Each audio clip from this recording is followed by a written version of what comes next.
Salut à tous, c'est Classé Alini. Et c'est des maîtres de la chaîne de Pitref. On se retrouve pour une vidéo résumée et puis on va parler du match de Tottenham Hotspur et puis on va un petit peu donner quelques points par rapport à West Ham United. Bienvenue sur cette vidéo. Et puis là, ça risquerait de parler fort parce que le match de Tottenham Hotspur en première ligue, c'est contre Burnley, c'était une catastrophe. Thomas Frank, j'aimerais bien que tu partes. Vraiment, pour le bien du club, j'aimerais bien que tu partes parce que ça va pas le faire. Omran militait avec moi pour voir le match. Ouais. Du coup, s'il a envie de dire quelque chose, il pourra le faire. Je te laisse parler, mais juste un petit mot. On va commencer par le plus sympa, on va dire. West Ham United. Oui. Qui a gagné face à Sunderland, qui, je rappelle, sont 9ème de première ligue. Et le match s'est terminé par 3-1. Alors là, c'est fou parce que West Ham, on pensait que voilà, ils allaient refaire une nouvelle défaite, etc. Mais depuis qu'ils ont battu ton club, Tottenham Hotspur, merci à toi d'ailleurs. Oui, de rien. Ils ont eu un coup de motif. Alors, c'est pas à partir de là qu'ils ont gagné, c'est à partir de leur match en FA Cup qu'ils ont un peu boosté l'envie de se maintenir en première ligue. Mais là, le match tout à l'heure était génial avec un but de Somerville. Somerville qui s'est réveillé. Somerville qui s'est réveillé depuis le but contre les Spurs. Donc bon, c'était le bien pour lui. On verra par la suite de toute façon. Oui, parce que je rappelle que le seul et unique but jusqu'à qui redémarre son compteur, c'était en 2024, octobre 2024, j'oublie de quelle équipe il s'agissait. Mais sinon, pour le reste, donc il y a eu un but de Somerville, il y a eu un autre but, il y a eu un but de penalty, pardon. Un but sur penalty. Sur penalty de Bowen. Et troisième but, un magnifique but de 25 mètres de Matheus Fernandes, donc oui. Un jeune portugais de 21 ans qui nous a fait un but. Waouh, j'ai rigolé en fait, c'est tellement. C'est un beau but. C'est un très très beau but. Voilà, donc il y a eu un break et puis ensuite il y a eu un but de Sunderland, mais on va dire que c'est de l'oubli parce que le meilleur moment c'est qu'il y a eu le clash entre un joueur de Sunderland qui n'a pas pu être là et puis un supporters et puis des supporters londoniens. Voilà. Et puis donc, pour revenir aux Spurs, d'ailleurs, félicitations à West Ham, victoire méritée largement. Merci. Qui porte le maillot 3ème, il me semble. 3ème manche longue. C'est ça, ouais. Très très beau maillot d'ailleurs. Merci. Et donc, oui, victoire de West Ham à domicile. Maintenant, on va revenir sur les Spurs, qui est un point fâcheux parce que le match était très brouillon, le match était pas bien de A à Z. Heureusement qu'on a égalisé en toute fin de match. Merci Cristiano Romero, merci toujours les défenseurs qui sont toujours là. Oui, les défenseurs, j'ai remarqué qu'ils jouent beaucoup plus que les attaquants. Oui, clairement, ils sont beaucoup plus forts que les attaquants. Donc bon, vraiment, j'espère vraiment que les attaquants, à la fin, ils vont un petit peu se mettre bien parce que j'avouerai que là, c'est compliqué.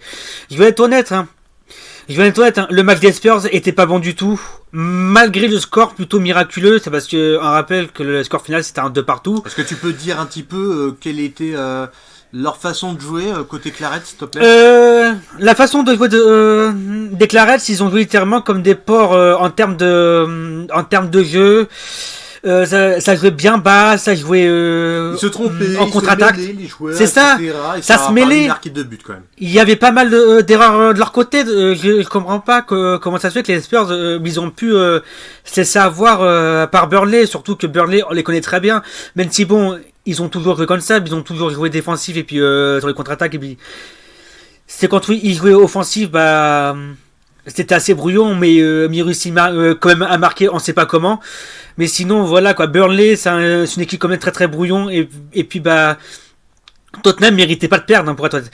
Tottenham ne méritait pas de perdre, et puis comment dire que c'était très très compliqué. Mais bon, Cristiano Romero a égalisé au tout début du temps additionnel de la fin du match. À la 89e, ouais. Pourquoi est-ce que Thomas Frank a remplacé à la mi-temps Pedro Porro à la place du Doggy, alors que Pedro Porro était bon, il percutait bien, mais il était bon dans le jeu. Moi, perso, je ne comprends pas pourquoi est-ce que Thomas Frank l'a fait sortir à la mi-temps, alors que pourtant il faisait des bons centres. Il jouait bien. Pourquoi le faire sortir? Je ne comprends pas. Ils l'ont fait sortir, c'est parce que moi je ne comprends pas. Son coaching, il est catastrophique à Thomas Frank. Et puis je remercie les joueurs. Et surtout, je remercie Romero. Quelques-uns parce que. Et puis Van de Ven. Odeberg, il est taché. Pour avoir eu de la rage. Odeberg, il était moyen, très moyen. Van de Ven, très très bon. Pedro Porro, très très bon. Simons, Simon, très moyen. Voilà. Romero, très très bon. C'est pas pour rien qu'il est capitaine. C'est pas pour rien qu'il est capitaine. Vraiment, Romero, je le remercierai jamais pour sa rage et puis son envie. Malheureusement, il est sorti après le but, c'est parce qu'il n'en pouvait plus, le gars. Et puis oui, ça se comprend. Tombé, quoi. Il était mort, mais il était out physiquement. Et puis oui, ça se ressentait. Et puis franchement, bravo à lui. Sinon, les stats. 7 tirs contre 17. 3 tirs cadrés contre 11. Les Spurs, ils ont eu 11 tirs cadrés contre 3 contre Burnley. Malgré des poteaux. Ouais. 38% de possession contre 62. Pour les Spurs. Ouais.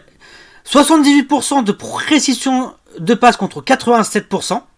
Parce qu'ils avaient fait 577 au lieu de 302. C'est ça. 8 fautes contre 10.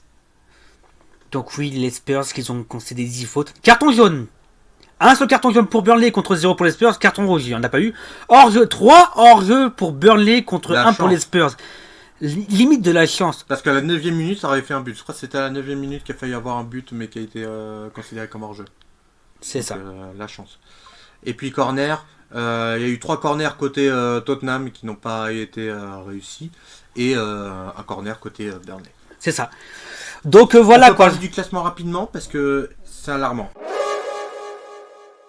Attention parce que ça peut tout changer. Tottenham peut être de 13ème comme il peut être 18ème. Tout peut aller si vite en première ligue. Rien n'est joué en première ligue. C'est pour ça que ça va se jouer jusqu'à la dernière journée, qui veut dire début juin. Fin mai, pardon. Fin mai. Mais sinon, voilà, ça va se jouer jusqu'au bout. C'est ça la première ligue. C'est ça qu'on aime. C'est ça qu'on aime et c'est ça qu'on aime le risque. Voilà. Oui, c'est ça. Merci à tous d'avoir suivi cette vidéo en compagnie de Omran cette fois-ci. Parce que Omran, il a parlé de West Ham United, un petit peu de positif. Bah, il faut dans cette vidéo, évidemment. Bien sûr, félicitations à West Ham, tout comme j'espère que Saint-Etienne va être bien aussi. Parce que je tiens à préciser que je reste éternellement un supporter Stéphane. Un verre, ouais. Donc voilà, n'hésitez pas à vous abonner, à activer la cloche, à commenter. De partager la chaîne, c'est très important pour le référencement. Et sur ce, on vous souhaite une bonne journée, une bonne soirée et à très bientôt sur la chaîne de Pitref. Salut.